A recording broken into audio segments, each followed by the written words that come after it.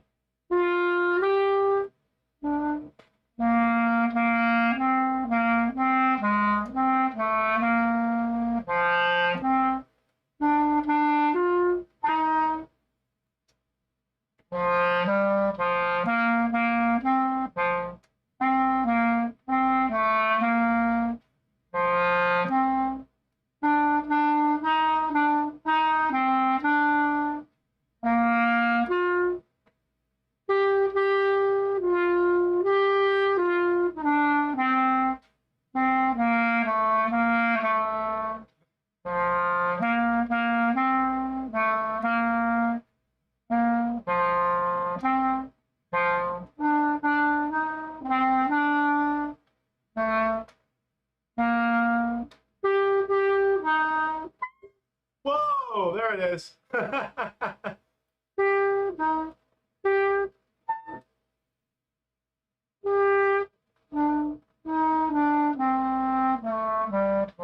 I was trying to play the Jolly Green Giant. I played it at a recital when I was like 7 or something. It's a simple song. But as you can hear, I'm trying to feel it out. I think I have like a book. Oh yeah.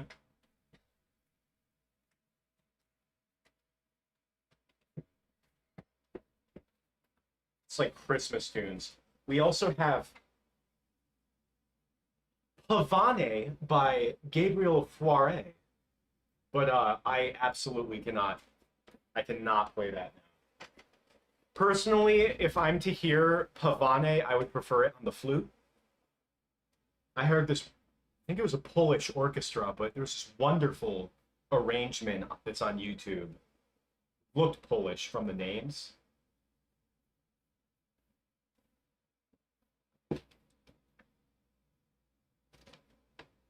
We love not having a music stand.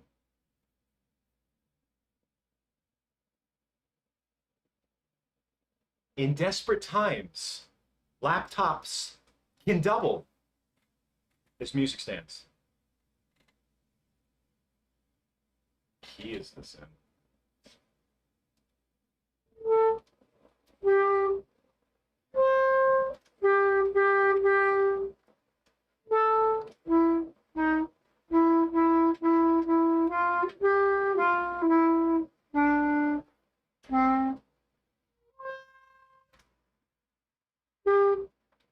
This song sucks. Hold on a sec. What do we? Are there any songs I actually know what they sound like? I'll never forget last year when I like picked this thing back up just like to experiment with it. I was just finding songs on YouTube, and like at one like all these weird songs are showing up. Like Baby Shark Dance showed up, and I'm like, I don't even know what Baby Shark Dance sounds like when it's not on clarinet. Probably play it right now. It's like Baby Shark do do do do do do.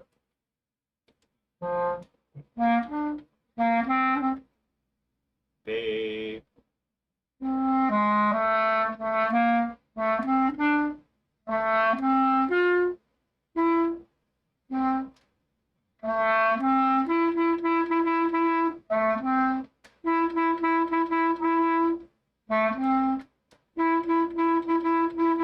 That's the best. There you go. There's Baby Shark Dance. I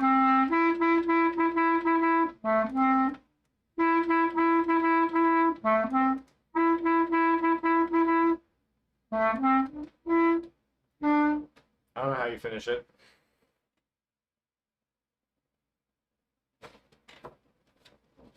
I can't believe on my stop motion live stream I'm playing the freaking clarinet.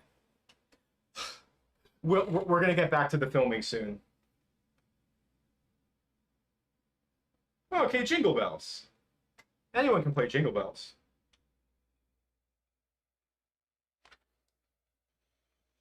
'27. Let's try Jingle Bells. Hello.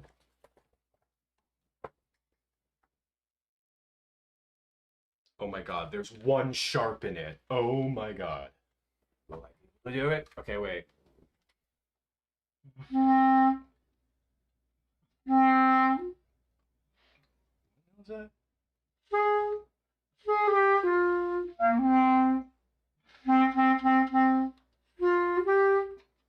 What am I looking at? Yeah, we're so close to December. It's like a whole 4 months away.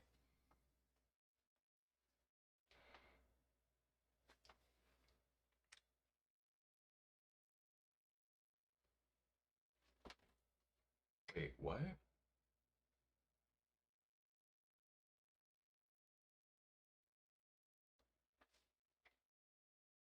I swear, like, I can't read music anymore. Da, da, da, da, da, da. Oh, there it is.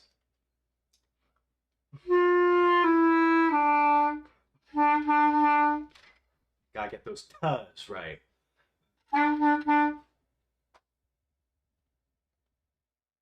Oh, Straw, you walked in on the best possible time of the night. This one's for you. And of course, Hexatunes.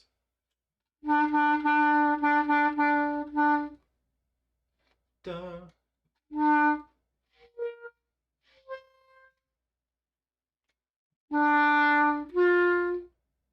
I don't know why it wants me to play a D. I'm gonna do the G.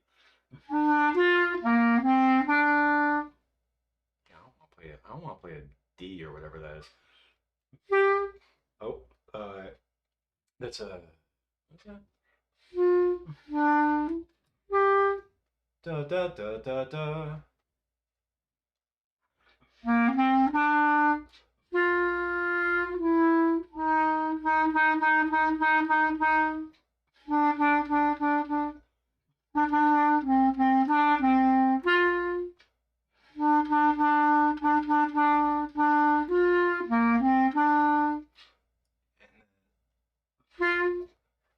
Da da da da da da da.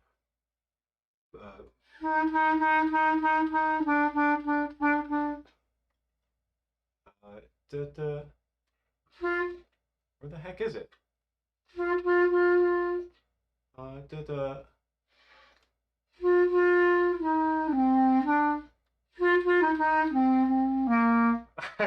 I can't even play Jingle Bells. I can't even read Jingle Bells. Dude, ugh. At least I played Mary Had a Little Lamb right. Gosh, I'm gonna have to practice and like get back to you guys. Like I just feel like hearing music, like hearing someone struggle to play Jingle Bells has got to be like the most infuriating thing. They're all Christmas songs. Yeah. I'll have to practice and get back to you guys. I I don't know how long are we into the stream? Almost 3 hours. Okay, I think I think we got to get back to filming, but I'm probably gonna leave the clarinet out just so I can some record a few things later.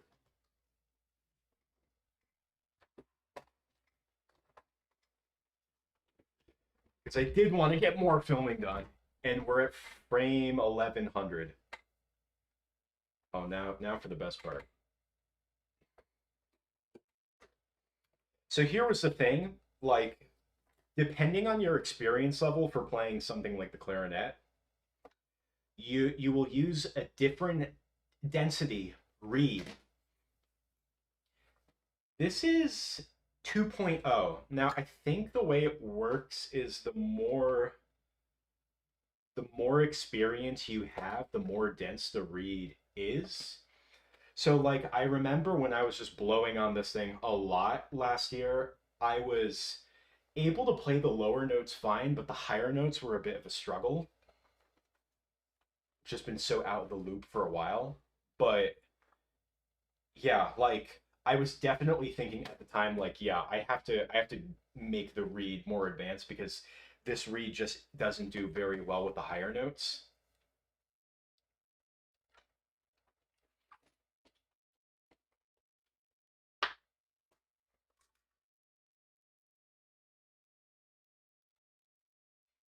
Yeah, you have to like splice these instruments apart, which is really annoying. But in the case of the clarinet, it's nice and light and it just packages up so neatly into here. The saxophone was so heavy compared to this. Anyway, clarinet, everyone. Seen it live here. What am I doing with my life? You guys can tell that I'm an animator, not a musician.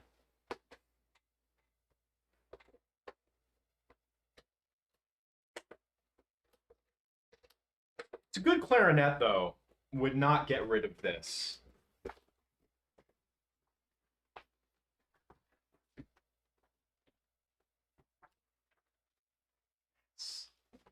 It's freaking clarinet.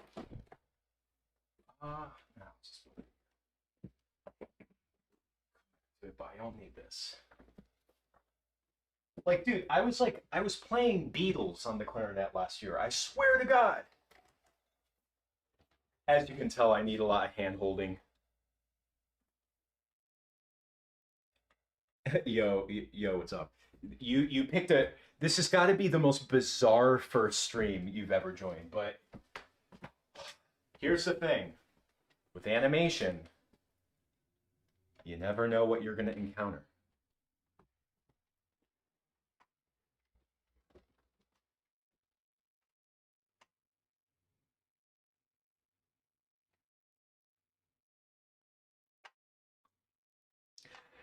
Yeah, I used to pull that clarinet out. Oh, I was in the middle of a shot. I did not know that. I just got so sidetracked. We the stream took a bizarre turn. I'm also going to turn this off. Oh, that was a weird side quest. Shout out to Hexatunes. Thank you for the memberships. Well, thank you so much. I haven't seen you here at the streams before. Welcome.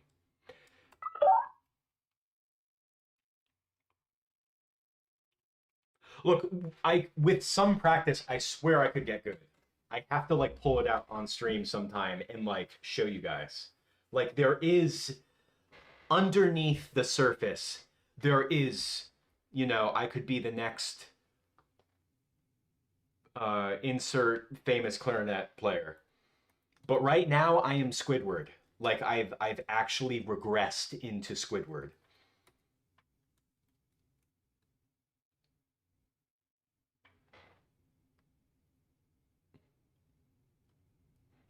Yeah, it is officially, it's like Ed and Eddie. We're having Christmas in July.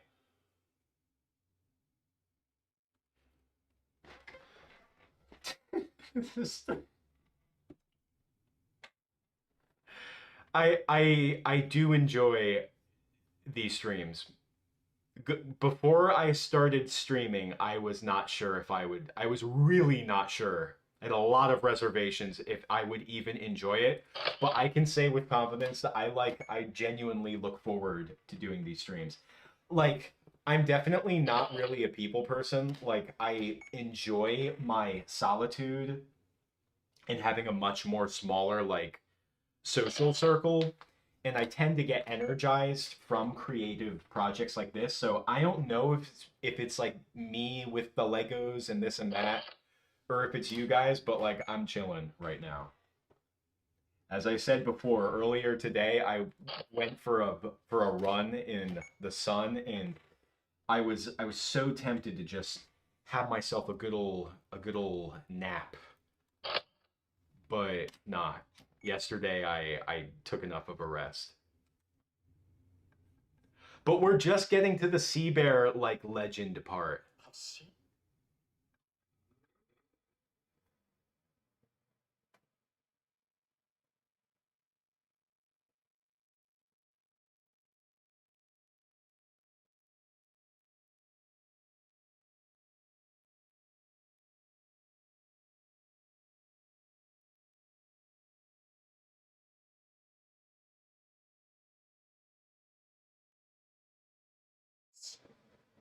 You want to know what the hard part about reading music for the clarinet is? So keep in mind, I learned to read for clarinet when I was a kid. But then when I was a teenager, I learned to read for the saxophone. And when you're playing the saxophone, you're playing different kinds of music. You're hovering around a different part of this of the bars. So even last year when I came back to the clarinet, I'm still, my brain was still stuck in reading for saxophone. You know what I mean? They're both E flat instruments, if I'm not mistaken. But it's still, it was throwing me off last year, and it definitely threw me off right up just now. But you heard me play some notes.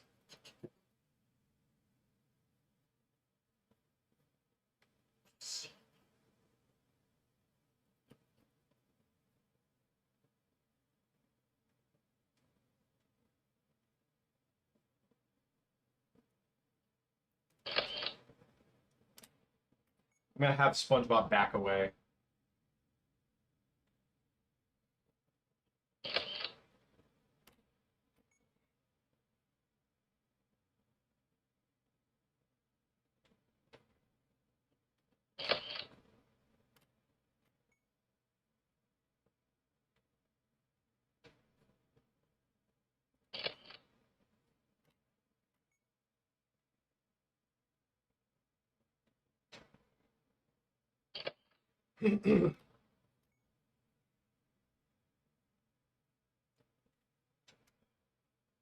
One of the cool things about playing a musical instrument is a hobby or intensively is that playing an instrument is a very physical thing.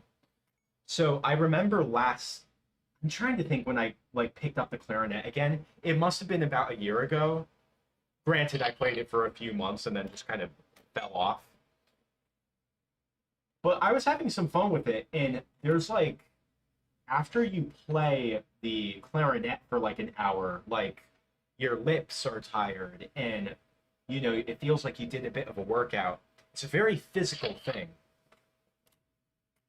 You definitely get this sense of release, whereas a hobby like playing video games can just add even more attention to you. You know what I mean?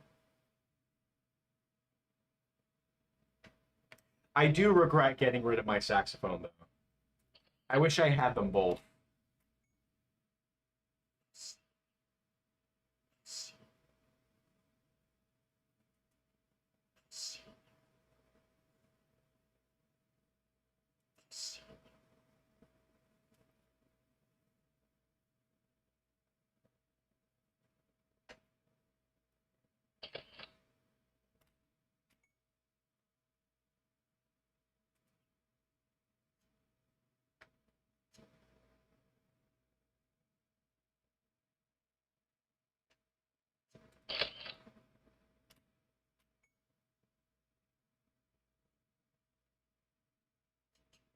Approaching 12 hours of total production time, everybody. 12 hours.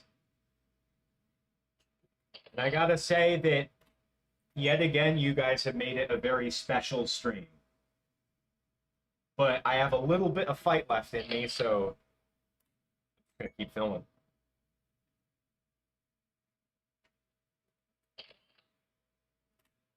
Oh, and the other thing about the streams, like I mentioned before, is like this is like the only time of day when I'm like am not tempted to like pick up my phone. You know what I mean?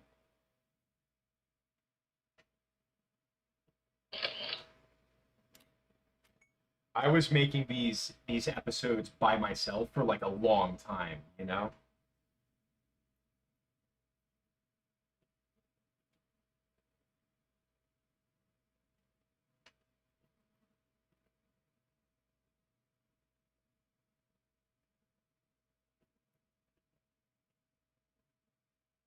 Hexatunes, the badge looks pretty good on you. Our first green member.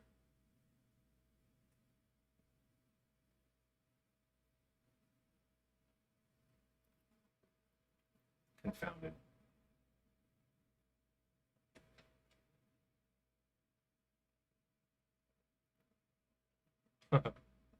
Day 3! Give it up for day 23!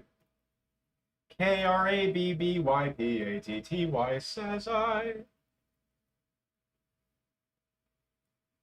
Well, now it's all screwed up. See if I can fix it.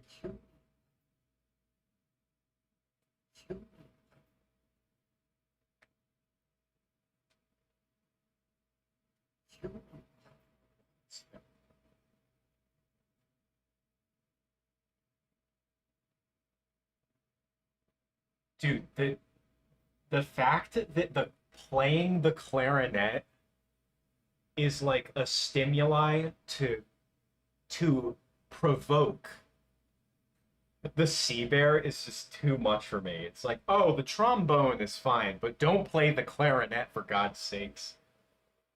We were talking about this in the first stream. It's like the sea bear is just so not threatening by the end of the episode because it's like the sea bear and all the mystique around it has been reduced to don't do this very specific list of things.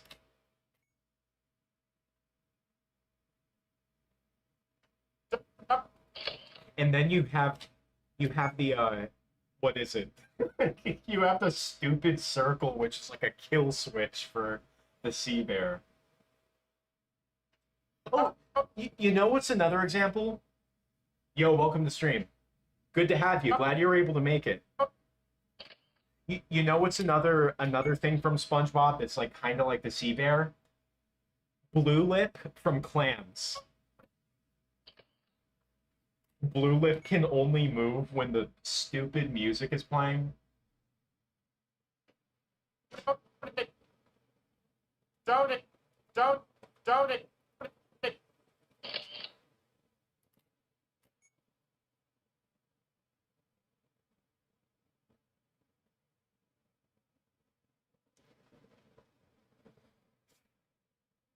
Yeah. Oh yeah. So it's fun and rewarding, but it's also draining. Yeah, like that's the thing. Like making animated films is definitely draining, and you obsess over it, and it's a lot, and it's hard. But it's like it's draining, but it's also satisfying. It's like draining in the best possible way. I think the worst part for animation for me, Blueberry Boy, you missed absolutely nothing whatsoever. Do not rewatch the stream later. Everything was fine. I've just been sitting here and nothing happened. You missed absolutely nothing. I totally didn't pull out an E-flat instrument or a wind instrument or whatever and fail miserably at playing Jingle Bells.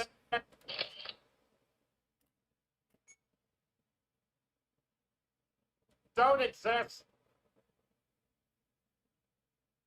But yeah, the worst part I think about animations is like before, like leading up to starting a project. Because as you can see, once you're animating, you're in the zone. But like imagining the animating, imagining how long it's gonna take, imagine how it's gonna last for weeks and it's gonna be this huge project. Like thinking about that stuff is mentally daunting. That's But once you get started, I'm just like in the zone.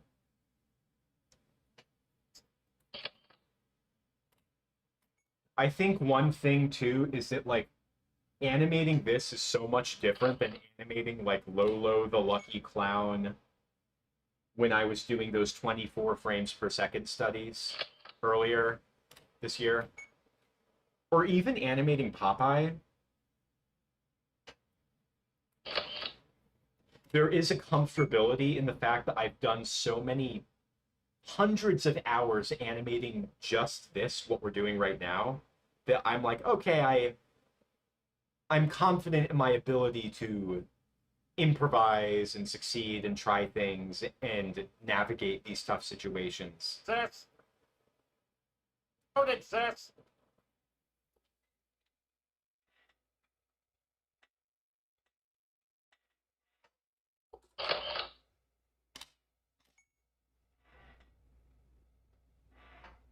What?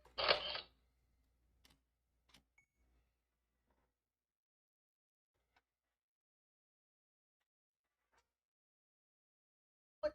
What?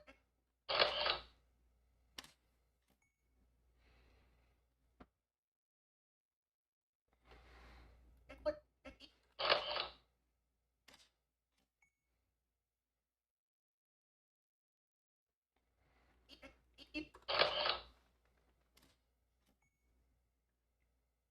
What are you? What are you?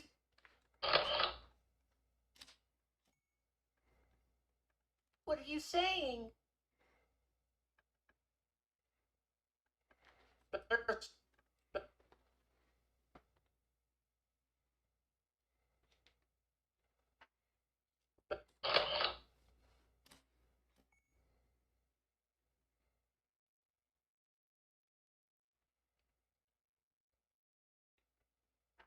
I married a sea bear.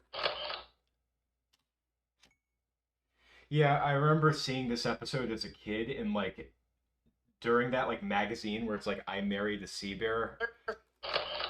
I remember seeing that and being like, "Wait, is that supposed to like prove something?" Like, okay, so sea bears are real because you married one.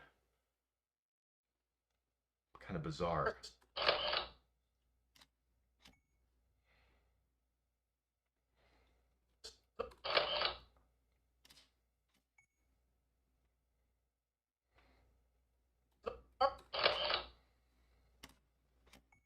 there's no, there's no, there's no such thing. There, there, there,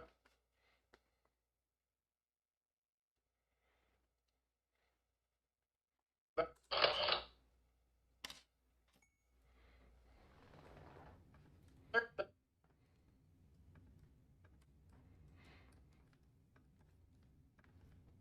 they're just, there's no such thing. Okay, a little bit of cheating here, but that should be fine. They're, ju- they're just a myth.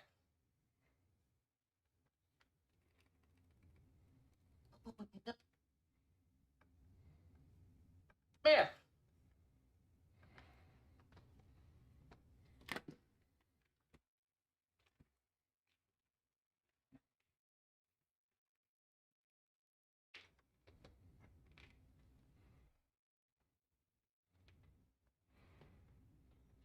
Move you out of the way.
How's our focus here?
No, Squidward.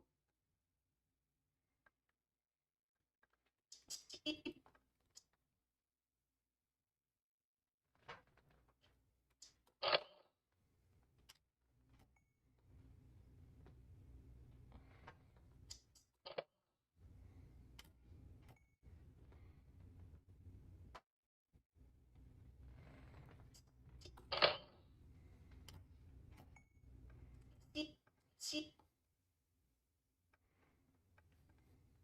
sea bears are all too real. I'll take another frame here.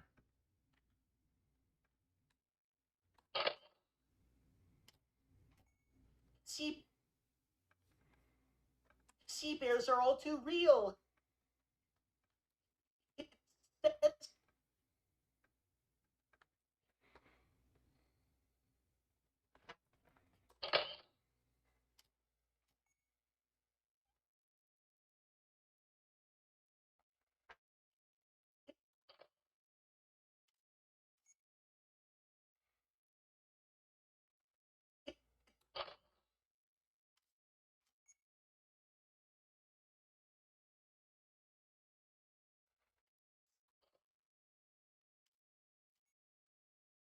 It says so in the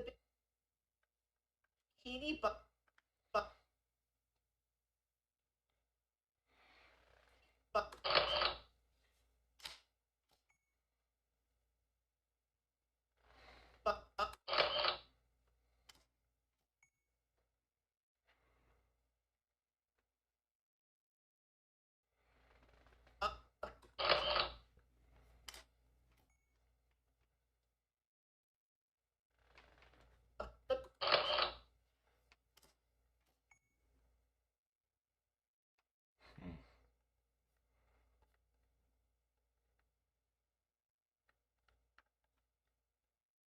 Wonder why the membership goal bar isn't functioning. Oh well. but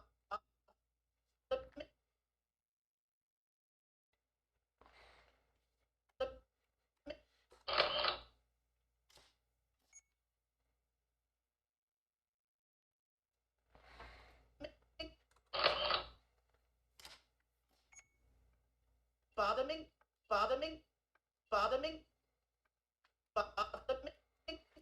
So what I'm gonna do here is I'm gonna have SpongeBob hold up this orange brick and I'll just draw something in post.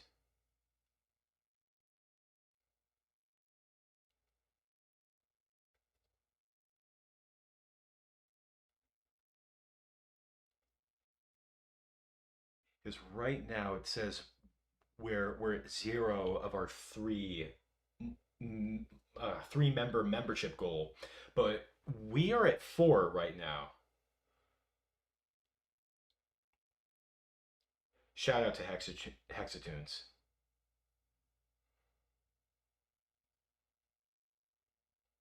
Shoot, I'm trying to show this without getting the clay in the shot.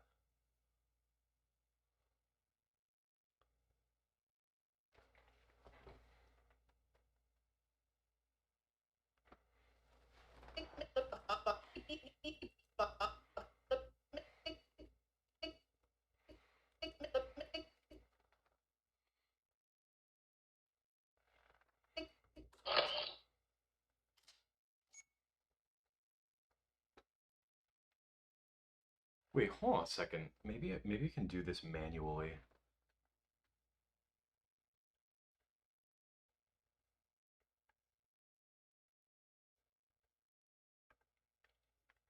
Let me just check my Streamlabs.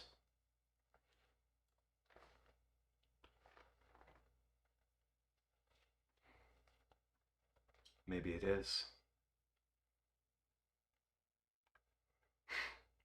Patrick's right. Sea bears are no laughing matter.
Wonder why that's not working. Oh well. I'll look at it later.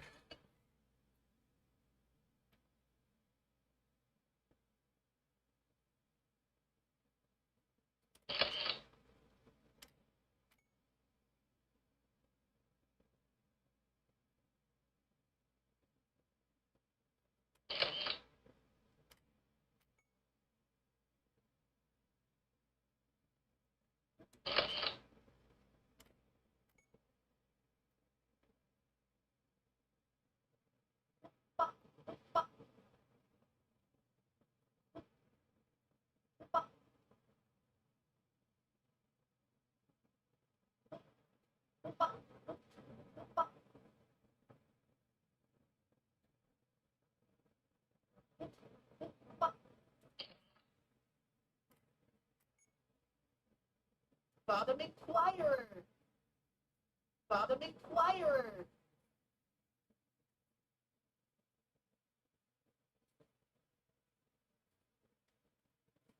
Ugh. To flip Squidward's sombrero. I've thought about that myself, and you know what? I will make it up as I go. Maybe I'll take my little, like, overhead, like, well, not overhead, but the stop motion winder rig, and I'll. I'm trying to think. I'll probably rig up the hat, have it flip over, edit out the rigs in post, and then overlay the sea bear hand over it. Honestly, that might be the best way to do it.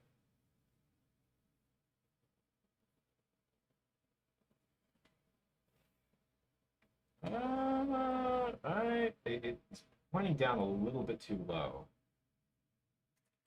There you go.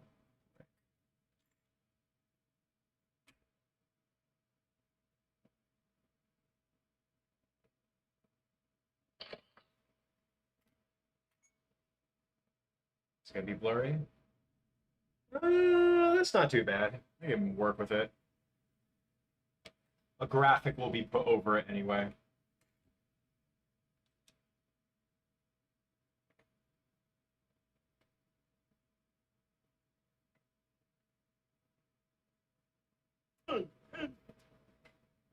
Bear married a sea bear.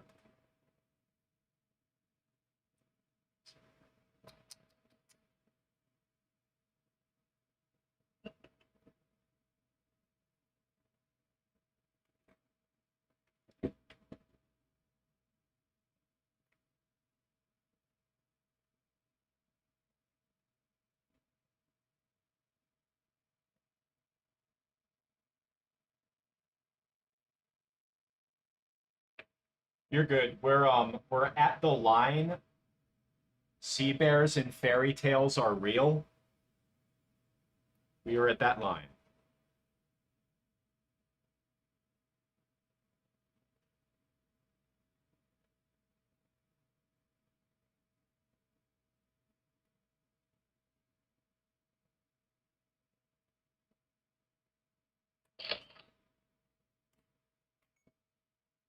Such good light. Like the cold coming in from here and the warm coming in from here.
Yeah.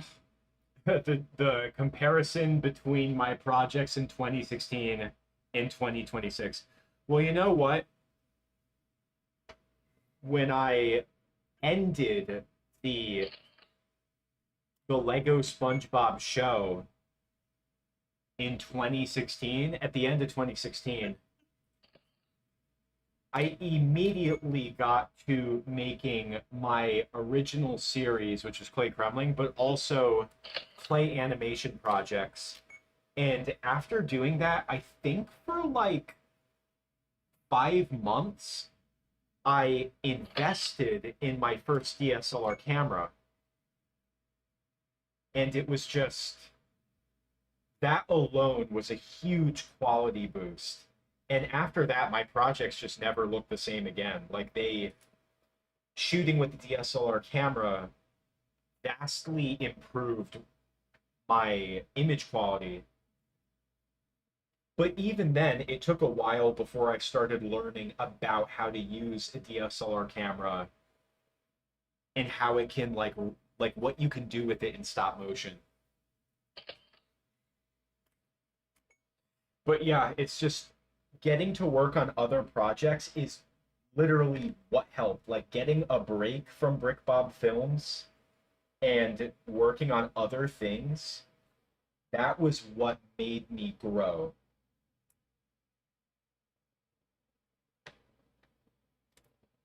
I wouldn't have been able to get to this point without taking that break. Even though at the time I thought I would never make another episode of BrickBob Films again, it just it ended up being a huge like blessing in disguise, I guess. Never know where life's gonna take you.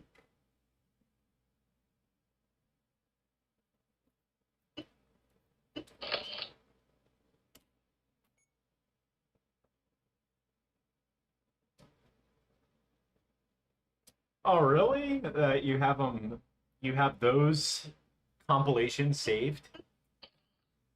Was 2013? I think 2014 was like when I made the most amount of episodes. The thing is like 4 hours or something, right? 6 hours?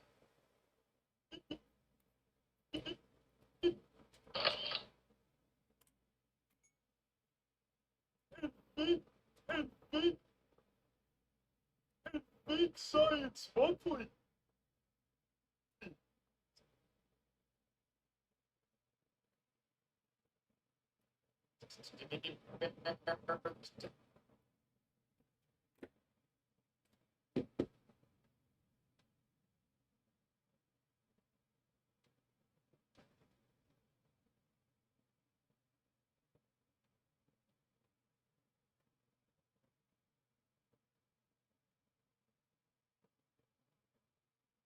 Yeah, I want to that's why like I want to make more people aware of like yeah, if you're interested in seeing what I'm working on when I'm not actively making BrickBob films, come over here.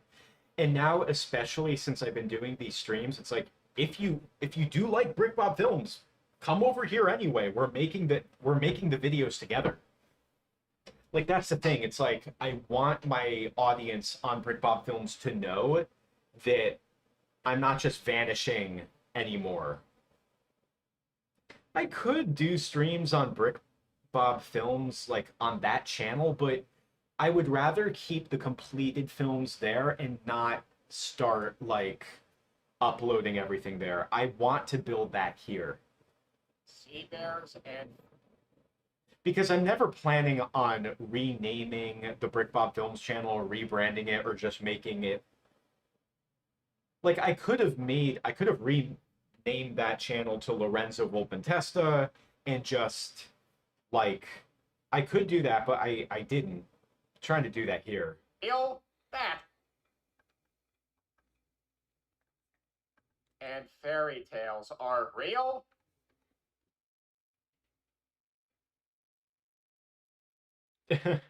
Real. Yeah, go I do get that like going back and watching content from the bygone era of YouTube, there is It is like a nostalgic feeling. It's like going back and watching old movies, something like that.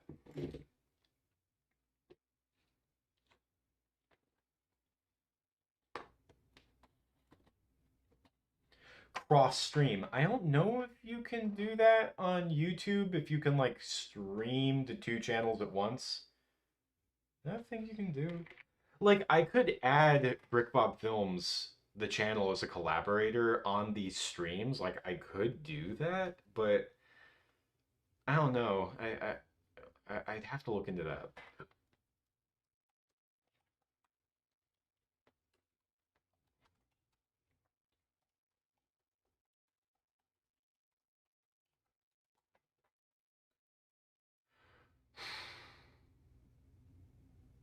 Multi-streaming software.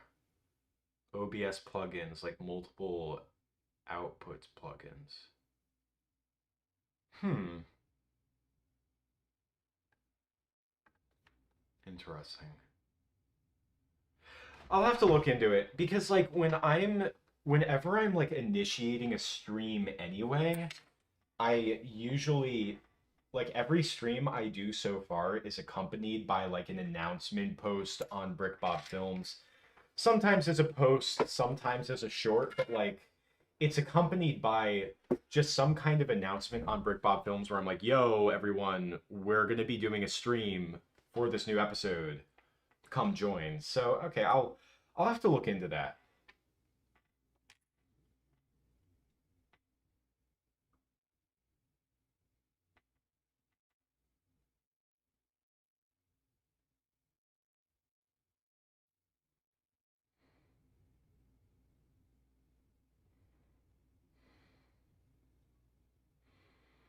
Yeah, I don't know why I never just changed the name of BrickBob Films to like, oh, Lorenzo Volpentessa, and just kept making my animations and weird escapades there.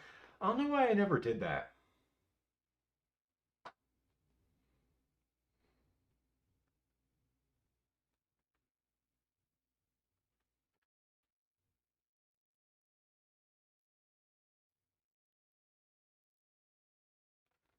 Yeah, the it's gonna be a 2D, the magazine covers.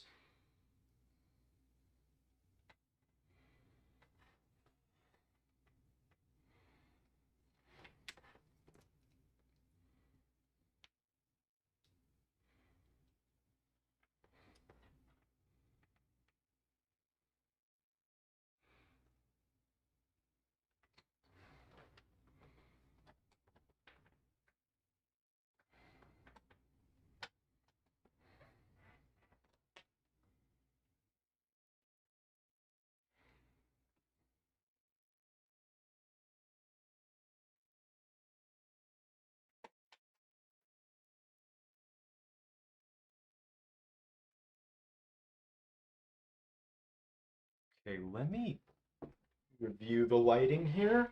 Maybe I'll change it.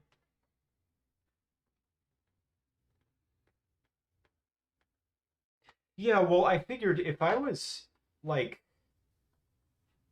if I were to completely rebrand the BrickBob Films channel and make it like me and then start posting whatever I wanted there, it's like I guess I was thinking to myself like that's not really what people subscribed for in the first place, right? Maybe I'll change the color of the light. So I'm digging the blue. Okay, the green just fills up the entire screen. Whoa. I think also because oh no, never mind.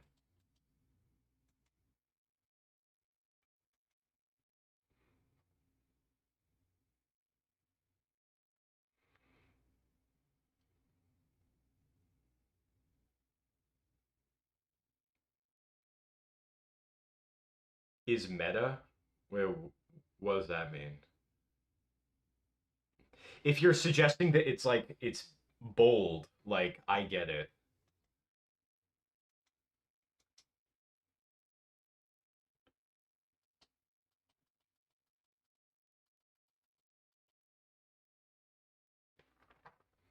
I think think I might have to stick with the blue. Yeah, current algorithm is, yeah, it's crazy.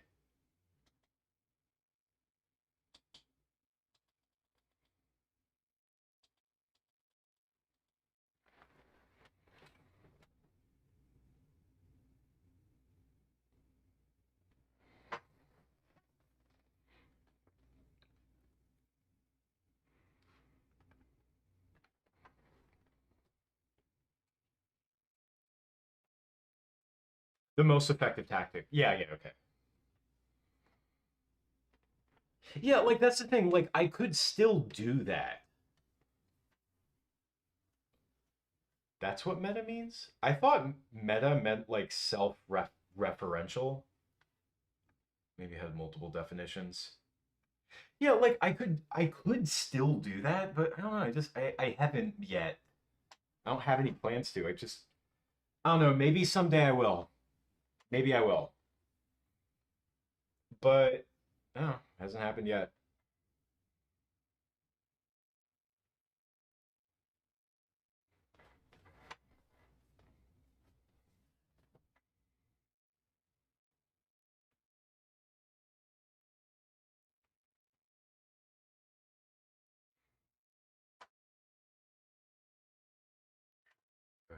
This light.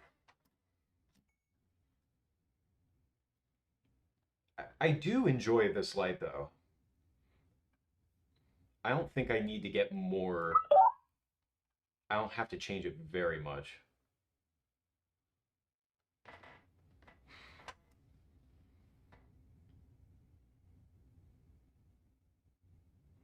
Oh yeah, I'm gonna need to devise an outfit for Squidward.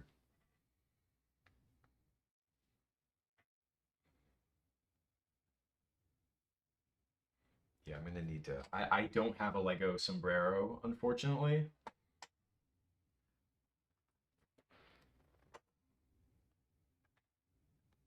Deal?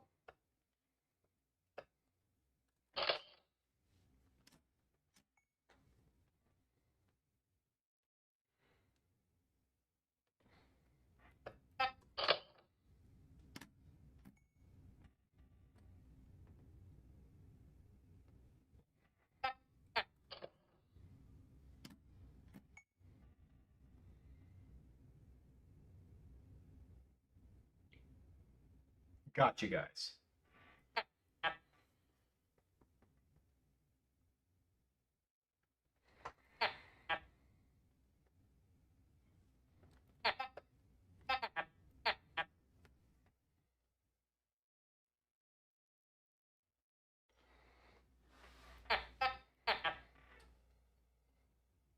Who knows? Maybe one day I'll just like say screw it and turn the BrickBob Films channel into my the me channel.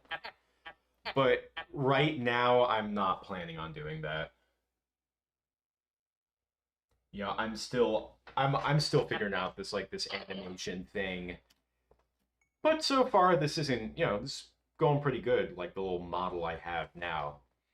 But maybe someday I'll be in a position where it will necessitate it, That's but I'm glad that so far I'm able to do this on here. that's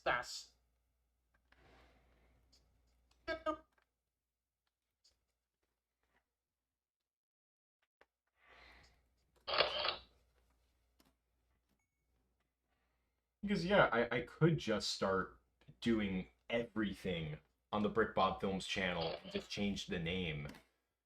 But I don't know. Just yeah, haven't done it.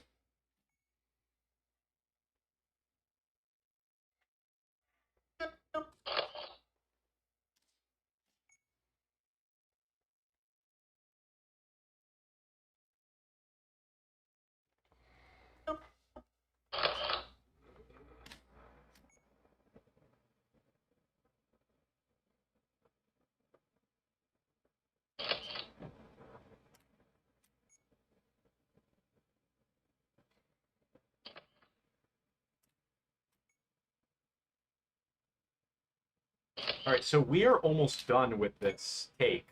Like, we're almost done with this scene. Keep in mind, frames 0 to 483 are not filmed because that's going to be the campfire song, which I'm going to do at the end of production or later.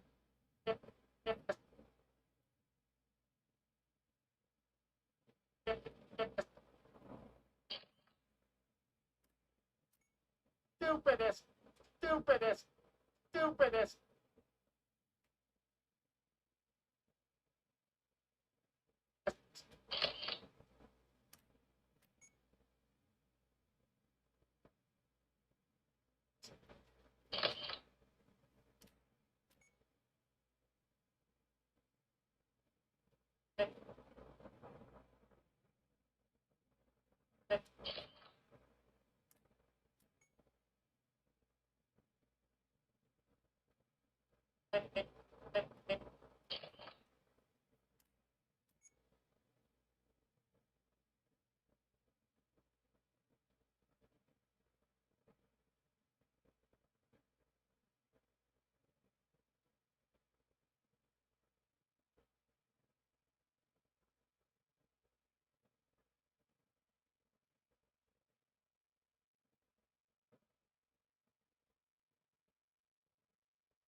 Stupidest thing.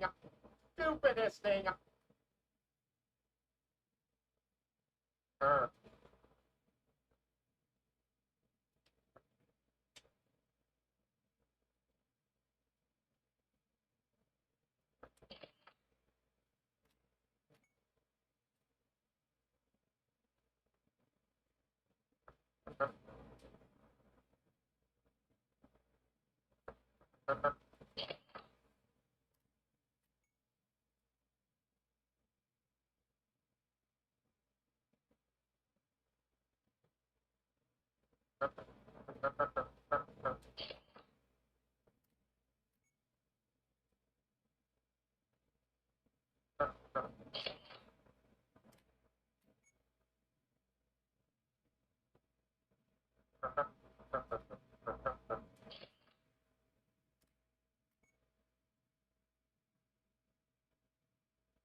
Oops.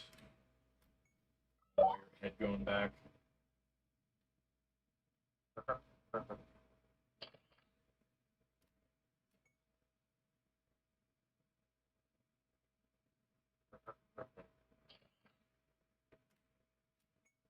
Turn, turn,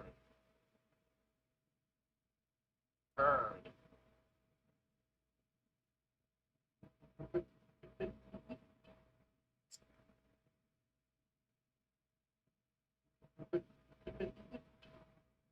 Change the sky back to blue after the sea bear leaves. Yeah, that'd be pretty cool. I could maybe do that.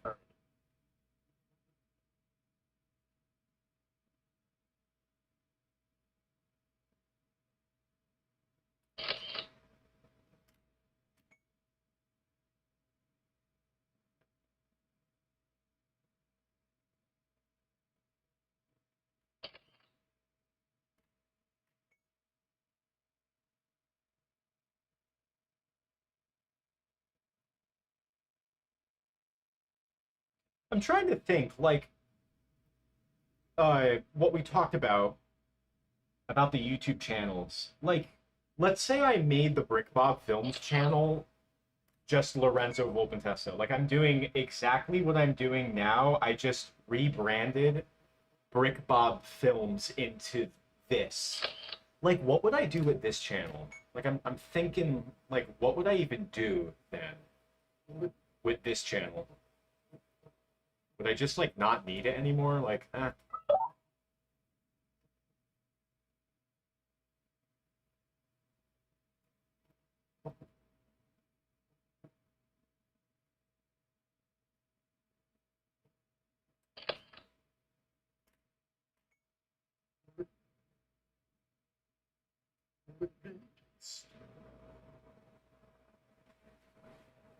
Ooh.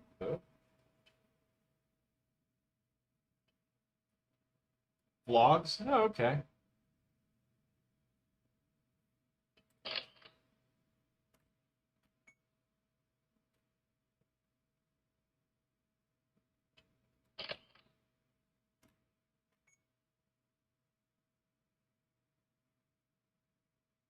Behind the scenes. Like that's the thing. Like this channel is kind of turning into a behind the scenes channel. Like anyway. Like I don't know. I could.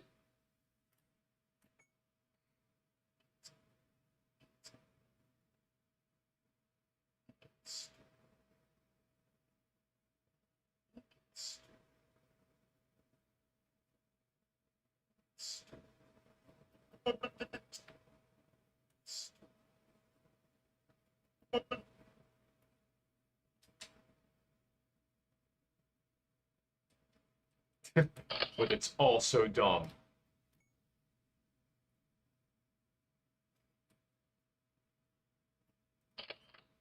Hexatoons, thank you so much. Shout out to Hexatoons, everybody. Made the stream so much more better.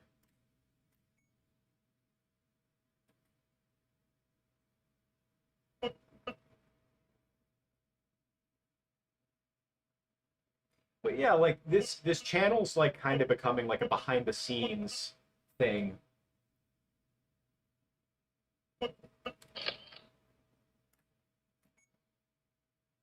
It could also be like a backup channel, honestly.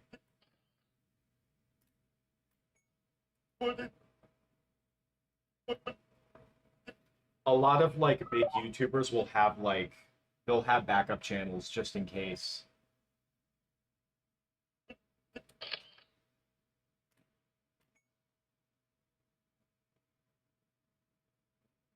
Oh, thank you so much. Thank you for your saying so.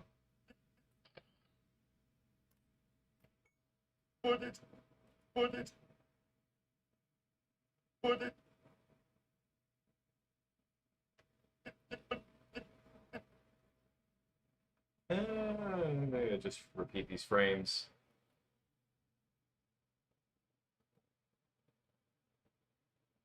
But it's also, but it's also,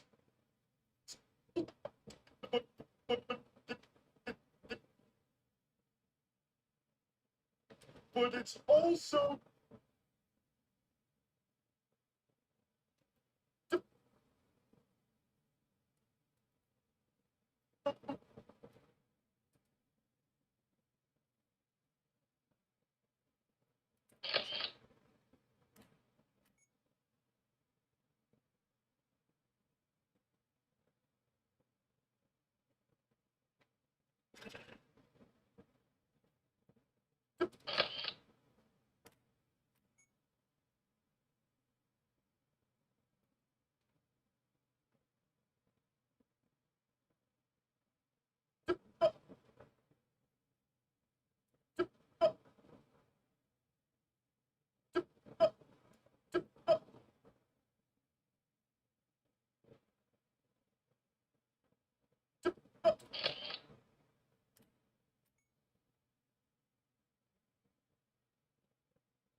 Yo, welcome back.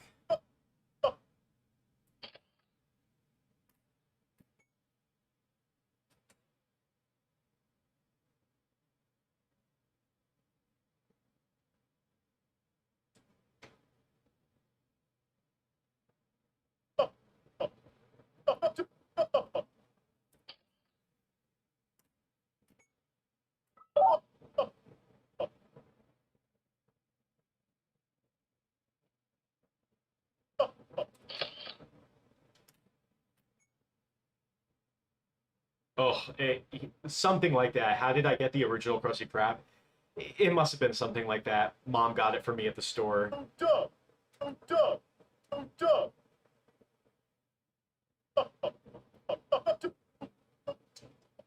Also, duh.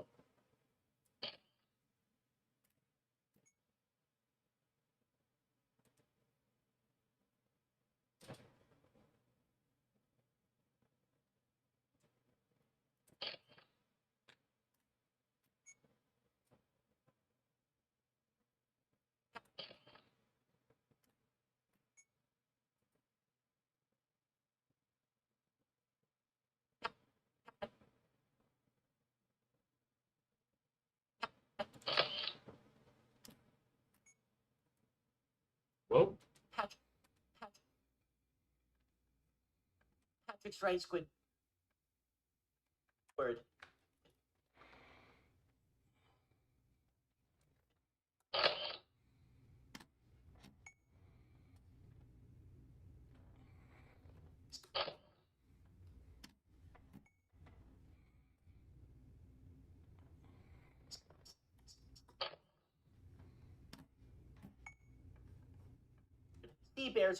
Sea bears are no lack. Why? Once I knew this guy. Matter.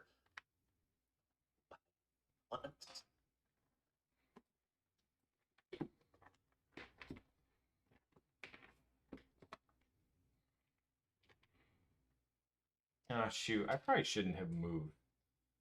Probably shouldn't have moved the camera yet. Oh well. Too late. I'll roll with it. Oh. But yeah, then we'll be done for the night, I think.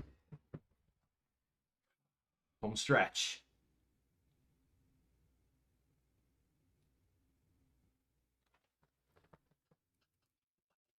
Once I met this guy.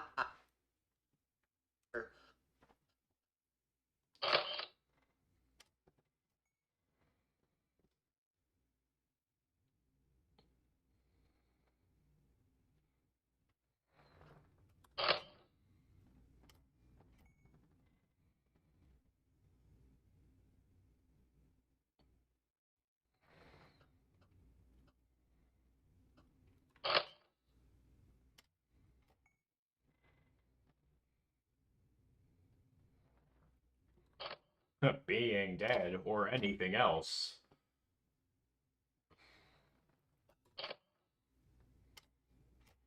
I remember I thought that episode was so funny when I was a kid because that's like one of the few like classic episodes of SpongeBob where SpongeBob gets pissed off.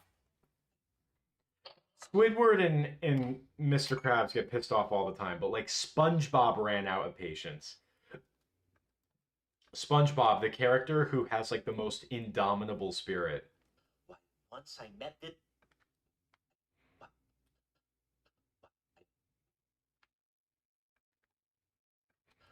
Once I met this guy who knew this guy who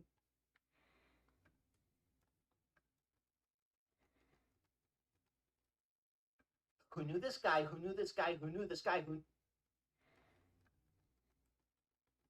knew this guy who knew this.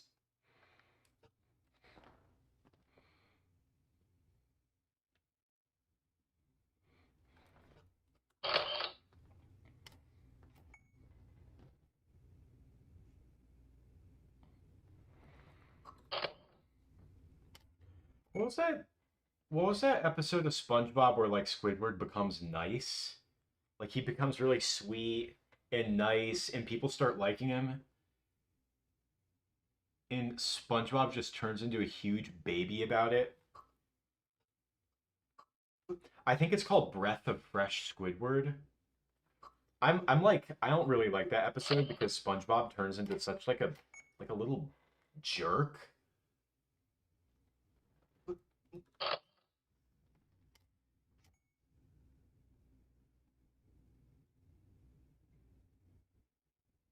Yeah, that's Can You Spare a Dime? The one NXL mentioned. This guy who knew this guy who knew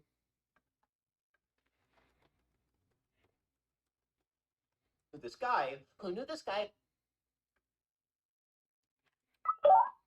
who knew this guy.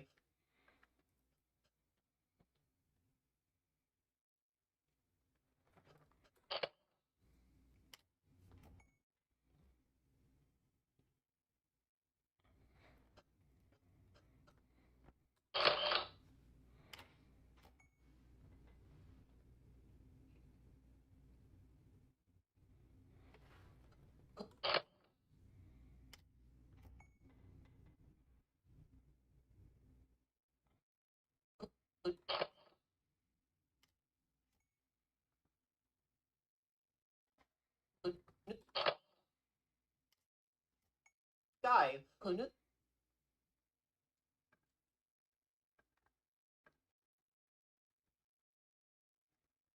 this guy who knew this guy who knew this guy who knew this guy who knew this guy who knew this guy who knew this guy who knew this.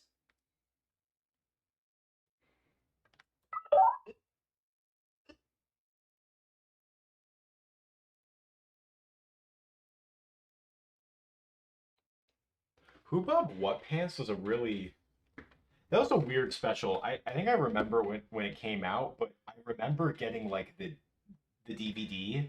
My mom like bought it for me at the store. I remember playing the Who Bob What Pants game that was on the Nickelodeon website because I would spend hours on the Nickelodeon website playing the SpongeBob theme games. I remember that's definitely not like a special I look back on fondly. It's like kind of weird.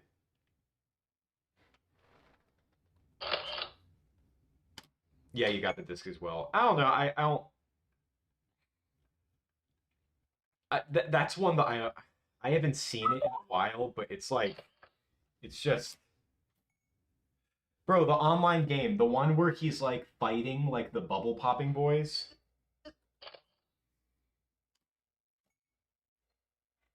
He has to like I think blow bubbles at them or something and they get sucked away. There were a lot of great SpongeBob games on the Nickelodeon website.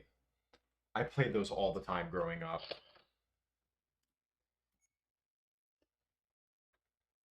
Who knew this guy who knew this guy who knew this guy who knew this guy's cousin. This guy who knew this guy who knew this guy who knew this guy who knew this guy's cousin. I just know it has that infamous scene where SpongeBob's like, "Is there something wrong with me?" And there's that horrific drawing of him that people would use in like YouTube video thumbnails for their like SpongeBob headcanon creepypasta shit. All right, I'm gonna stop the clock here. I think that'll about do it for today. How long have we been streaming? Yo, about 4 hours. Well, this has been a crazy stream, but we are gonna be done with scene 4 for now. Wait, is the sea bear gonna show up in the next clip? I think he might. In the next scene, I think is when the sea bear kind of approaches. So that will mean that I'm gonna have to like. Hold on a second. That means I'm gonna have to like really start mapping out the sea bear thing kind of soon. Oh. Oh no, he doesn't. I should be more careful. Okay. Maybe it's because. Oh. Okay, so we're going to be working on scene 5 next time.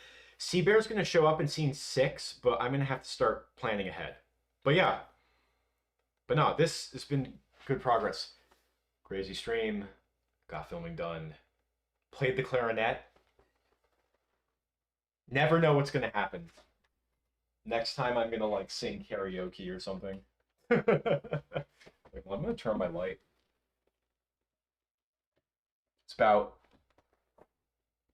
almost 9:30 p.m. where I am. Ooh, but I'm going to call it here. Don't know if we're streaming tomorrow, but either way, we're going to be streaming on Monday. So look out for that scheduling. You'll hear about it on the channel. Consider becoming a channel member. Make sure you join the Patreon. You can join for free. Any place where you can keep in contact with me in case anything ever goes weird with YouTube. But we're going to be back soon. Set the notification bell to all if you want to hear about streams or spontaneous streams like this. But we'll also have regularly scheduled ones. So thank you guys for joining in. You guys made the stream so special. I'm excited to be working on this more with you guys soon. We're going to make that sea bear soon. But I will see you guys next time. You guys have a good night. Stay beautiful, everyone. I'll see you next time.